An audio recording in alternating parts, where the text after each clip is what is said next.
Сәлеметсіздер ме балалар, қалдарыңыз қалай? Сіздермен бүгін математика 1 сынып 80 сабақты орындайтын боламыз.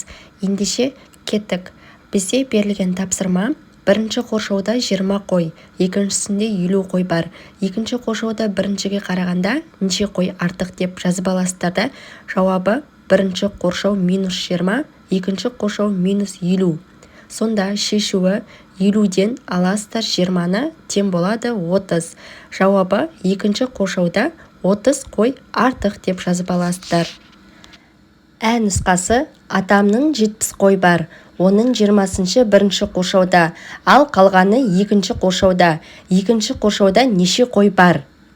Барлығы 70 қой, бірінші қоршау 20, екінші қоршау деп сұрақ белгісін қоясыздар да, шешуі 70, алу 20, тең болады 50. Жауабы екінші қоршауда 50 қой бар деп жазасыздар. Келесі есеп. Суретке қара, күркеде неше тауық бар, аулада неше тауық жүр? Сурет және сұлба бойынша есеп құрастырып, оны шығар. Ал ендеше жазасыздар: күркеде минус тауық, аулада минус 4 тауық.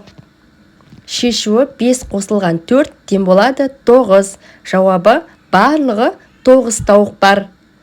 Ал балалар, келесі есеп бізде: әр суретке сәйкес сандардың қосындысын немесе айырмасын таңда. Мында бізде морков, картоп, саңырау құлақ және де жеміс көрсетілген, я?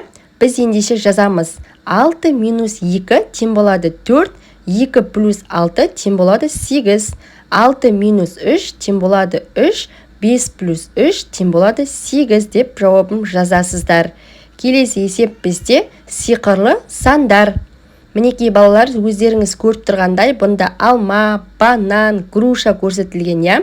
Бізде алма мен грушаның орнына 6 плюс 4, бананның орнына тең болады 10 деп жазасыздар. Астында груша мен алманың орнына 4 плюс 6 тең болады 10 деп жазасыздар.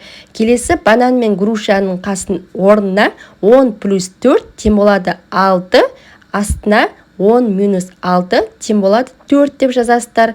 Балалар, подписаться кнопкасын басып қойыңыздар. Сіздермен тағы да келесі сабақтарда кездесетін боламыз.